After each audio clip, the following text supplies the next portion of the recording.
President Akufo-Addo has directed the Finance Minister Ken Ofori-Atta to begin engagements with the IMF to support an economic program. This follows government's decision not to go to the IMF. Let me share extracts of the statement released today announcing the decision, and you can see it right there on the screen. The President of the Republic of Ghana, Nana Addo Dankwa Akufo-Addo, has authorized Finance Minister Ken Ofori-Atta to commence formal engagements with the International Monetary Fund, inviting the fund to support an economic program put together by the government of Ghana.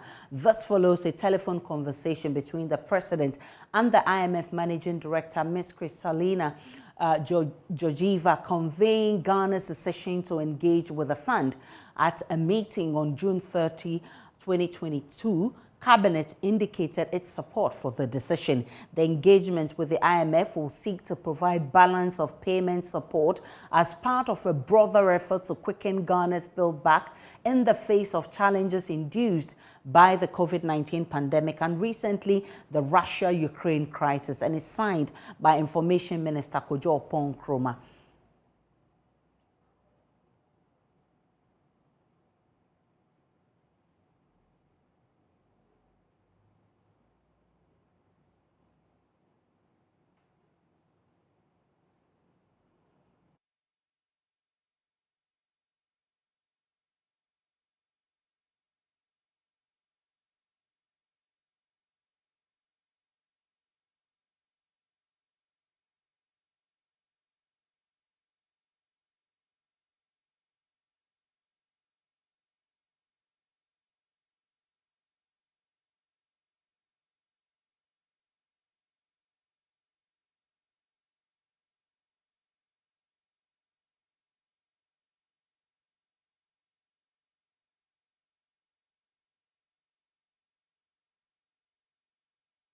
All right, so you have seen that statement coming from government. This follows Finance Minister's categorical statement that we will never go to the IMF, yet his deputy also stated that if it becomes necessary, we may have to go to the IMF. You've also followed conversations from the minority and other finance experts who have warned that it will be too late if we do not go to an IMF or get support from IMF. You've also heard the former President John Mahama talking about the fact that the government doesn't want to be taking on, and that is why government doesn't want to go to the IMF. We can listen to finance experts on what they make of this decision by government.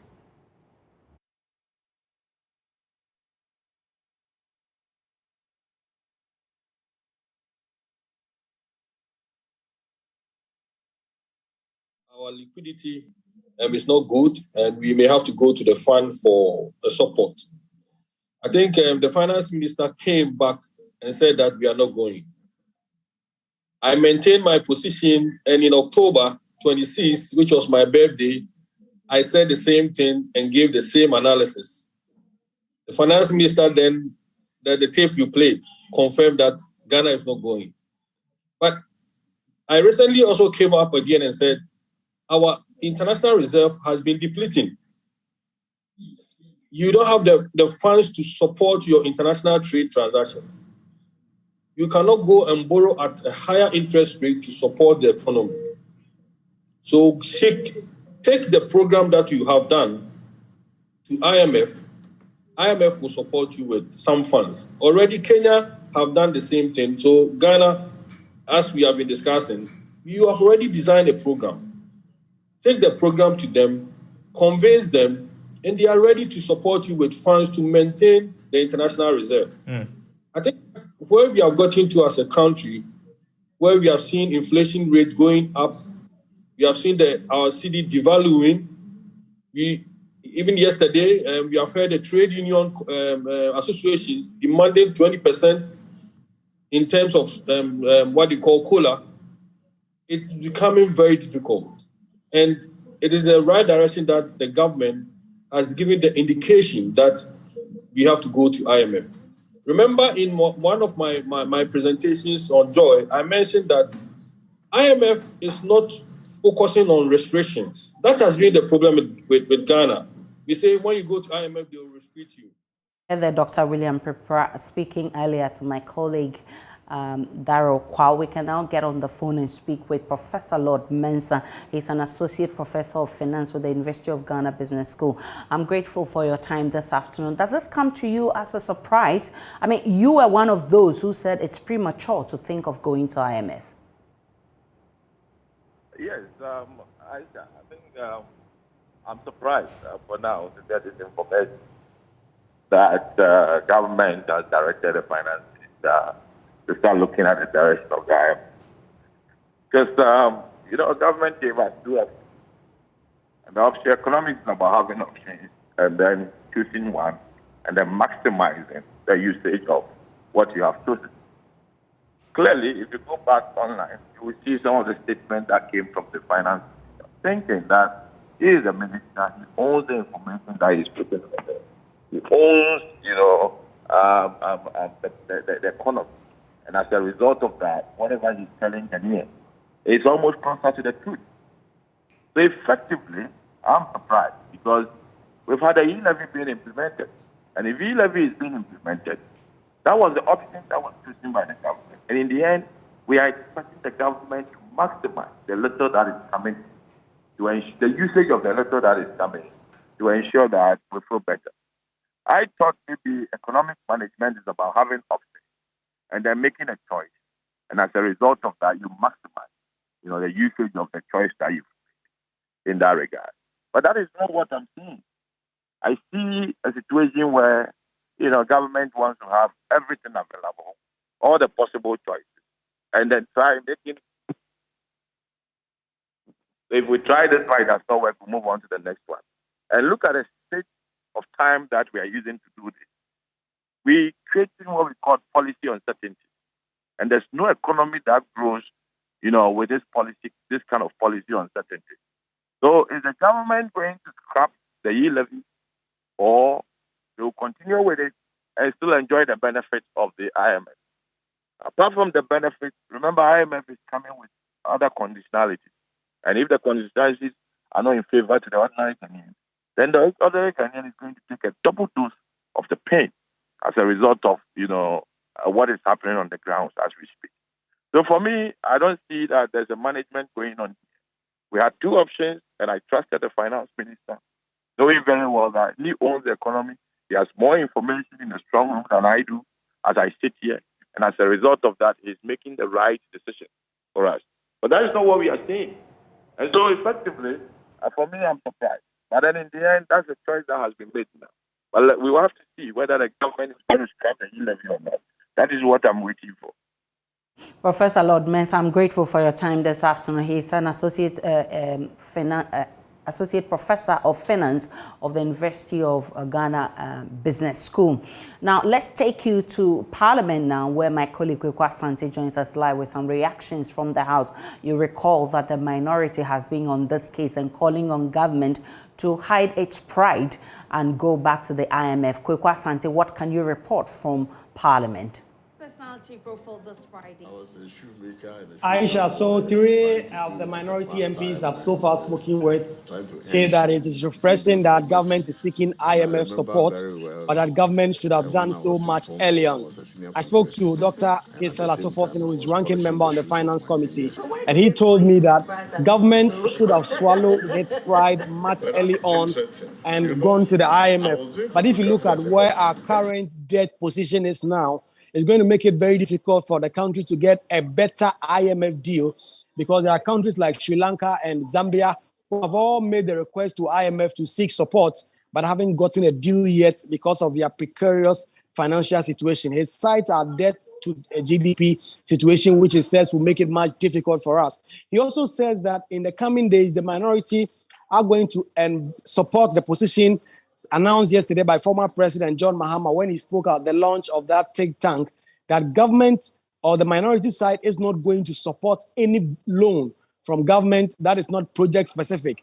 Currently before Parliament is a $1 billion syndicated loan agreement, and the minority said they are not going to support this. I also spoke with Dr. Alhaji ABF Hussein, who is the MP for Sagnerigu, and he had specific concerns about the conduct of the finance minister. We know that the finance minister had been categorical that government was not going to seek IMF and that the country was a proud nation. And he's asking what has changed now. He's calling for his head. He's asking for the finance minister to either be sacked or resigned, because he told Ghanaians that government was not seeking an IMF program because it was banking its hope on e-levy. And now you are charging e-levy and you are going to the IMF. He says that is double speaking, and the finance minister must either resign or be sacked. We've also been hearing from the MP for Ningo Pram, Sam George, who also read to me a Facebook post and a tweet from then vice presidential candidate Vice President Baumia, saying that if the government, then John Dramani Mohammed's government, had listened to sound advice for people like him and the NPP, then there will be no need for them to embark on an IMF deal.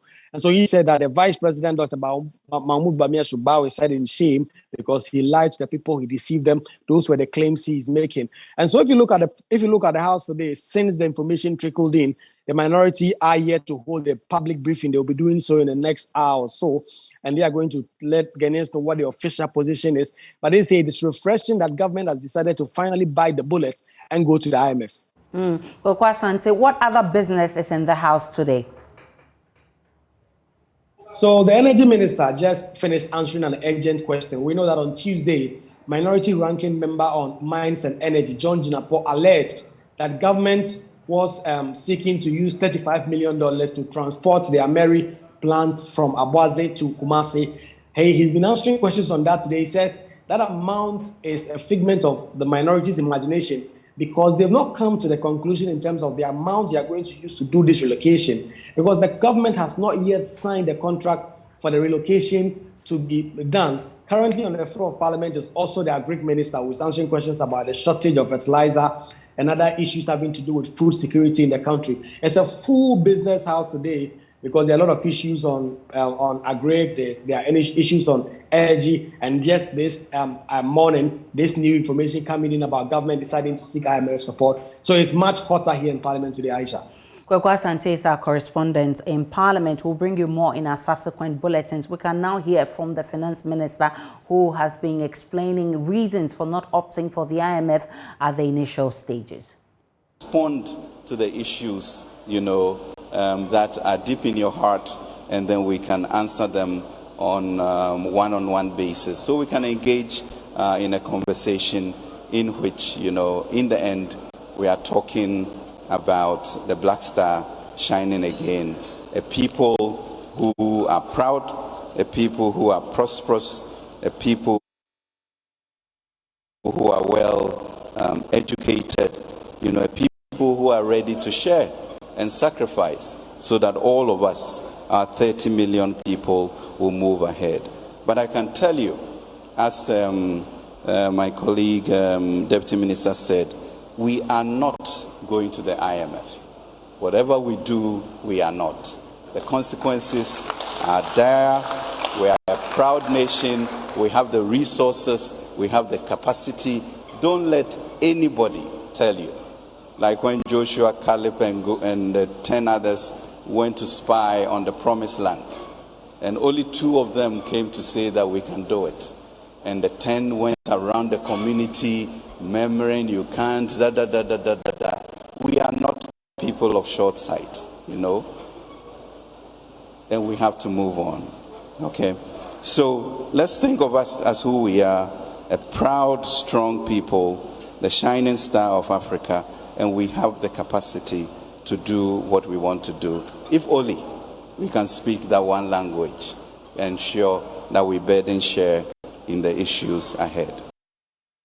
IMF Managing Director Kristalina Rosa Georgieva has been speaking on the general economic situation across the globe.